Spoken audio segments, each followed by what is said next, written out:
தமிழகத்தில் அமித்ஷாவின் hit list. அடுத்தடுத்து யார்? அலரும் ஆளும் தரப்பு கூட்டணி. நடுத்தெருவில் திமுக.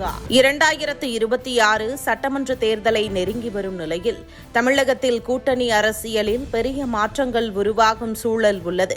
குறிப்பாக திமுகவை இந்த முறை வீட்டுக்கு அனுப்புவதில் பாஜக மும்முரம் காட்டி வருகிறது. திமுக மீதான அதிருப்தி ஓட்டுகளை முழுவதுமாக தேசிய ஜனநாயக கூட்டணிக்கு கொண்டுவர தேசிய பாஜக முழுமையான திட்டமிடலை மேற்கொண்டு வருகிறது. இதற்கிடையில் மேற்கு வங்க முதல்வர் மம்தா பானர்ஜி மற்றும் தமிழ்நாடு முதல்வர் ஸ்டாலின் தேர்தல் தோல்வியை எதிர்கொள்ள தயாராக இருங்கள்.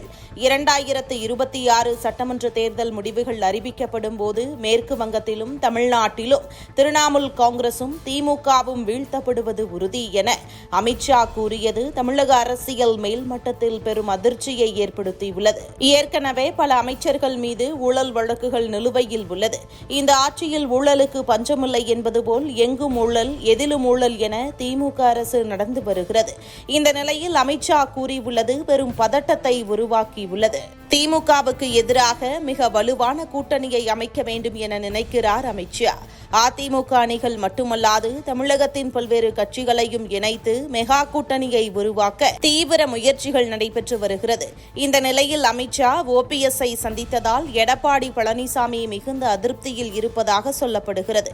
அதை சமாளிக்கும் வகையில் தமிழக வருகையின் போது அமித்ஷா பல்வேறு முக்கிய முடிவுகளை அறிவிப்பார் என்கின்றனர் பாஜகவினர். தற்போது அதிமுகவுக்கு கிடைக்கக்கூடிய வாக்குகள் பல காரணங்களால் சிதறக்கூடிய சூழ்நிலை இருப்பதாக பாஜக மதிப்பீடு செய்து வருகிறது.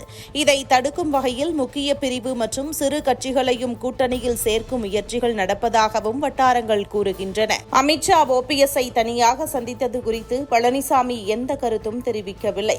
இந்த சூழ்நிலை ஓபிஎஸ் பழனிசாமி பிரச்சினைக்கு முடிவு கட்டும் திட்டத்தை அமித்ஷா வகுத்திருக்கிறார் எனவும் தகவல்கள் தெரிவிக்கிறது. ஓரிரு வாரங்களில் அமித்ஷா தமிழகம் வருவார் என்றும் பாஜக வட்டாரங்கள் தெரிவிக்கிறது. அமித்ஷாவின் இந்த வருகை மிக முக்கியமானதாக இருக்க போகிறது. அவர் தமிழகம் வரும்போது பாமக தலைவர் அன்புமணி ராமதாஸ், தேமுதிக பொதுச் செயலாளர் பிரேமலதா விஜயகாந்த், கிருஷ்ணசாமி, ஜான் பாண்டியன், ஏசி சண்முகம் உள்ளிட்ட பலரை சந்திக்கும் திட்டமும் உள்ளது. இவர்களை ஒருங்கிணைத்து திமுகவுக்கு எதிரான வாக்குகளை ஒரே கூட்டணிக்குள் கொண்டுவர வேண்டும் என்பதே பாஜகவின் நோக்கமாக உள்ளது.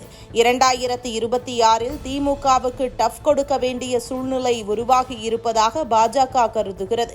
விஜயின் தமிழக வெற்றிக் கழகமும் அதிமுக பிரிவுகளும் காங்கிரஸ் திமுக உறவுகளில் தோன்றும் புதிய மாற்றங்களும் தமிழக அரசியலை அதிக போட்டியை கொண்டதாக மாற்றியுள்ளன. இதனால் 2026 தேர்தல் கூட்டணி கணக்குகள் மிக முக்கியத்துவம் பெறுகின்றன. அமித்ஷா தமிழகம் வரும்போது அனைத்து கூட்டணி பேச்சுவார்த்தைகளையும் முடித்து திமுகவுக்கு எதிரான பெரிய கூட்டணியை அதிகாரப்பூர்வமாக அறிவிப்பார் என்கின்றன பாஜக வட்டாரங்கள். அதற்கு முன்னர் எத்தனை அமைச்சர்கள் மாமியார் வீட்டிற்கு செல்ல போகிறார்களோ என்பதும் தெரியவில்லை.